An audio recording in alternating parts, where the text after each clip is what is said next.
This is a fan-generated show. If you would like to support us, please go to jamieglazoff.com and also don't forget to subscribe to our YouTube channel.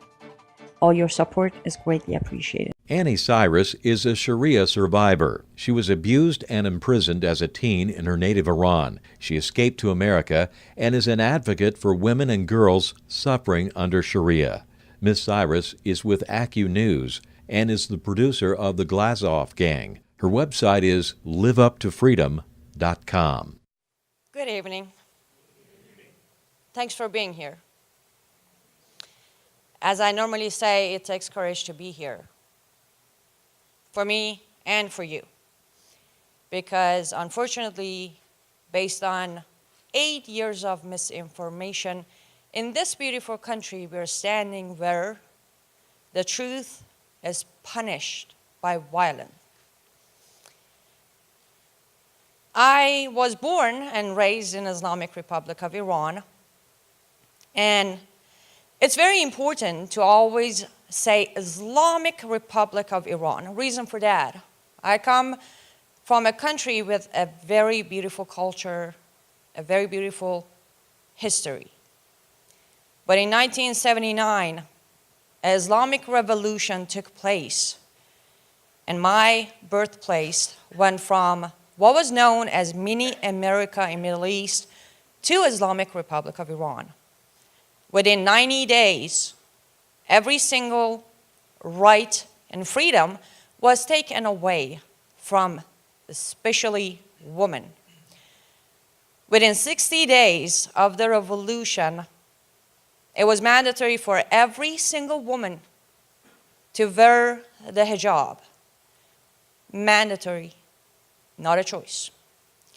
And it wasn't because back then the former supreme leader of Iran, Ayatollah Khomeini, just wanted to do this. No, it was mandatory because in Quran, it is mandatory. In Quran, it has been mentioned and it has been said, "Oh Muhammad, tell your wives," not wife, wives, "and the believing woman to cover themselves and wear part of their headscarf down to their chests, so they will be known and not be abused." Based on that, if you don't wear the hijab in Islamic countries where Sharia rules, you might be abused, and you are at fault for that. I was born in that country after that revolution, which means I was born into 100% Sharia constitution. And I was also born into an Islamic family. My father was a sheikh, which is a step higher than an imam. And my mother was a teacher of Quran, and also she would teach other women how to be a devoted Muslim woman. I lived the first 15 years of my life in Iran. I escaped. I came legally to America. And as I'm standing here, I am a proud American citizen.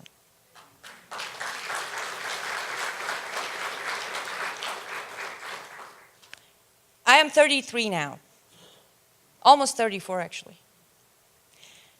And I can tell you, when I came to this beautiful country, I came with one promise, and that was freedom. And I don't have it today. I don't.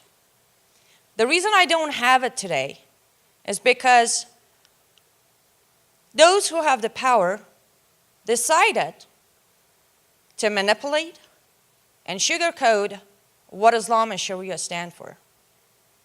So even though I came to this country to have a better future and to have a family and, grow old, I decided it's time for me to go back to where I ran from, which was Islam and Sharia.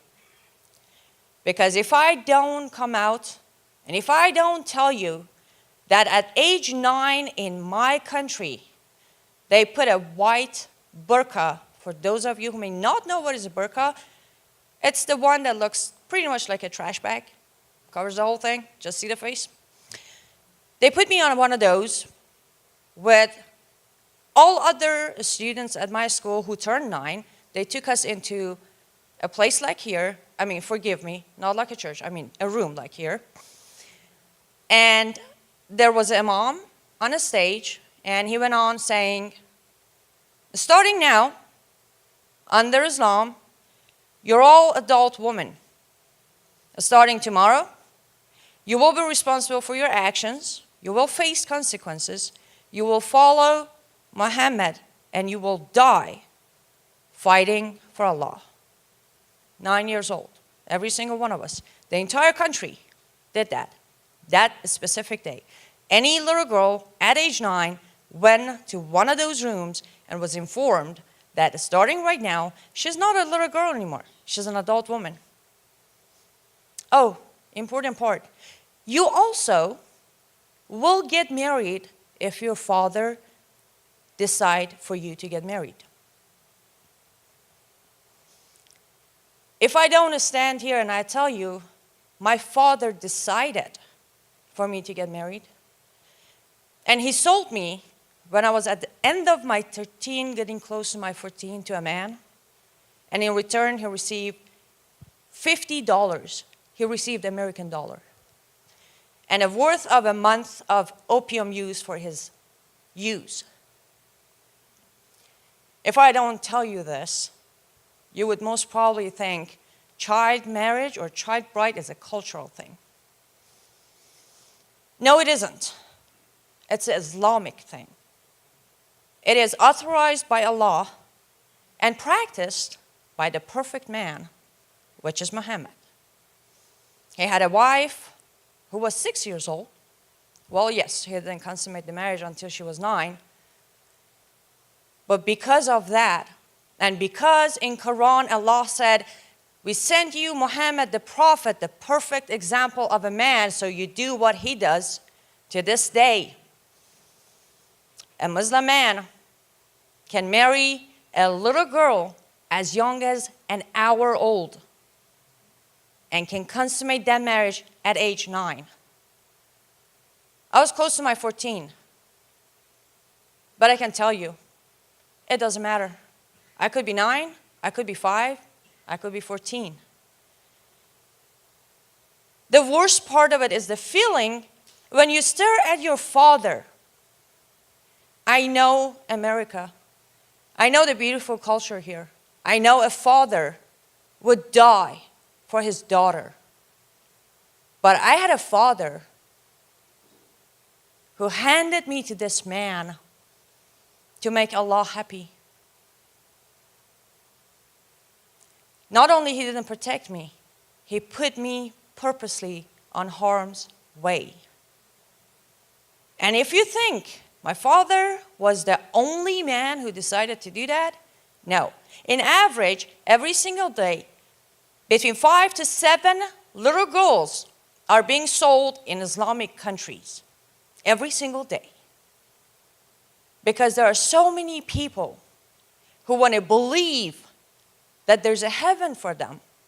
And if they sell their little girls to a man, they will buy a spot for themselves there. I personally don't believe in that heaven. Technically, I'm not an ex-Muslim. By definition, they call me ex-Muslim because I was born in an Islamic country. In an Islamic country, you don't have a choice. When you're born, they will stamp your birth certificate as a Muslim. But when, on that day at age 9, in that room, when the Imam was done talking, they got us all up and said, say the Shahada. Shahada is when you officially convert to Islam and you basically admit that there's no God but Allah and Muhammad is the only prophet. I didn't say it. There was too many people talking. Nobody noticed I'm not saying it. Because somewhere in my head, I knew there is no way God would tell my father or any other father to do this, to cause rape on their little girls so they can go to heaven. I was lucky. I was fortunate to somehow know this. I don't know how I knew it. But there are so many people who don't. There are so many Muslims that if you ask them if they read the Quran, they will say no. They haven't. They only read the parts their imam and leaders tell them to read. But I actually have read the Quran.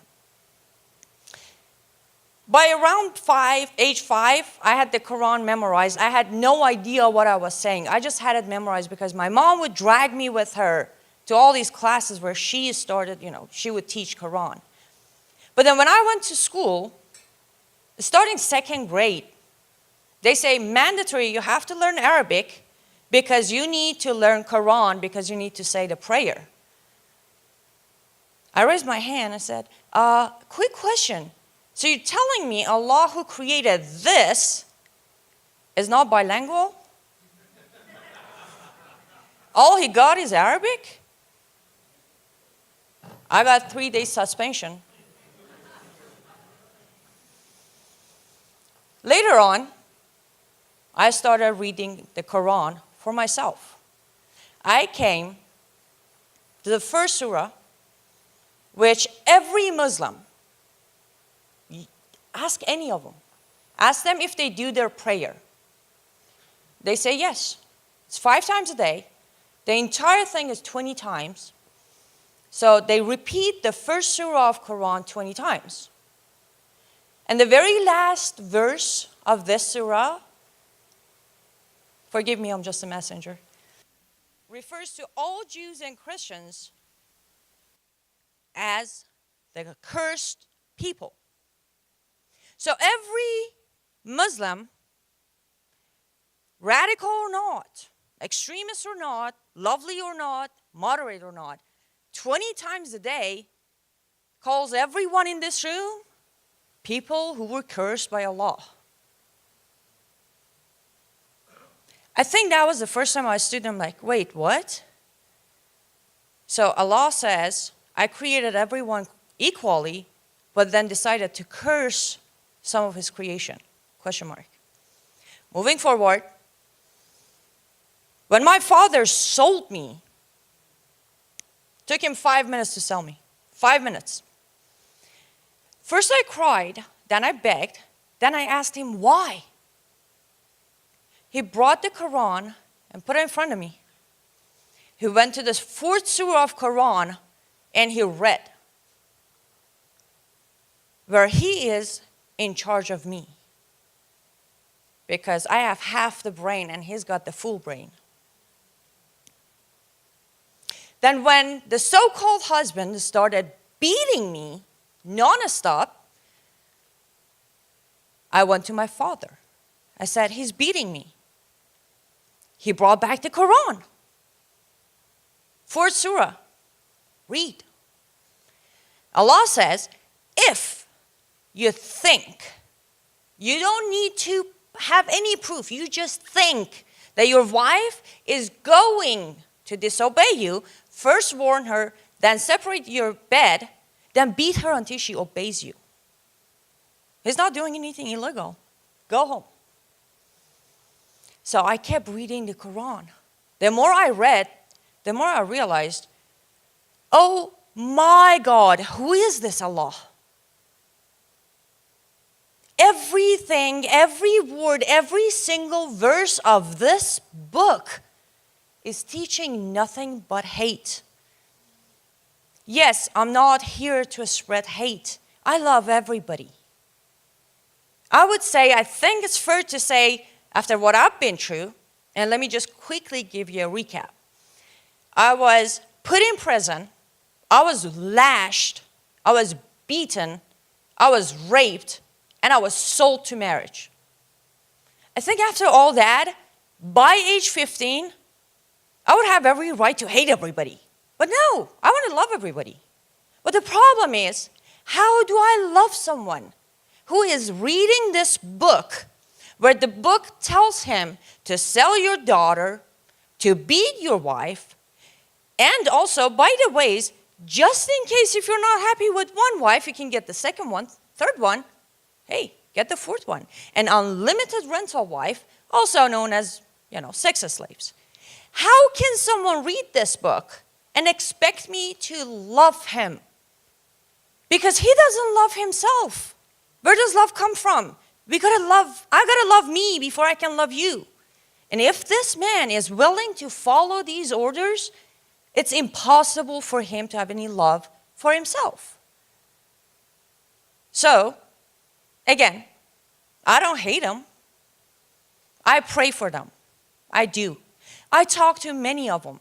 Those who tell me they have never read the Quran, I actually tell them, please do me one favor.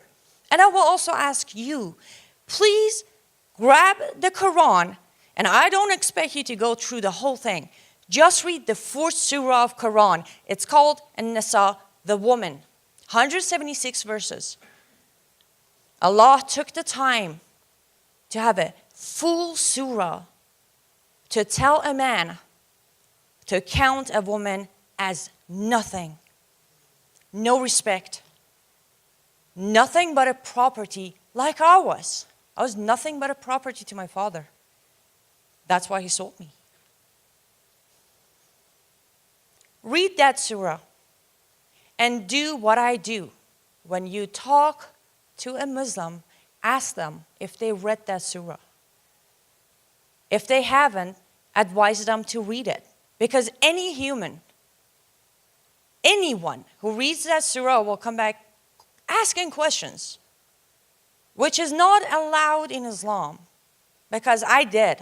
I asked questions, and I was left with a lot of bruises and a lot of broken bones.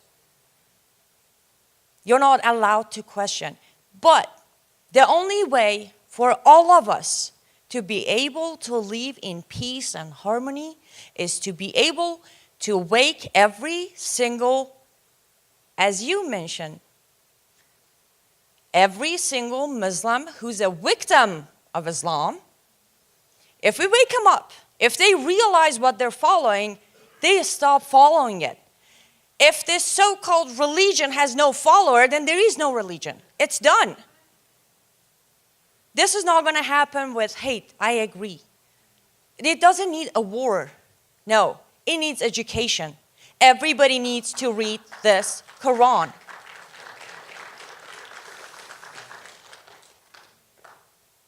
With all of that being said, I will leave you with this. I was very, very fortunate. For the rest of my life, wherever my life goes, I will be grateful that I survived.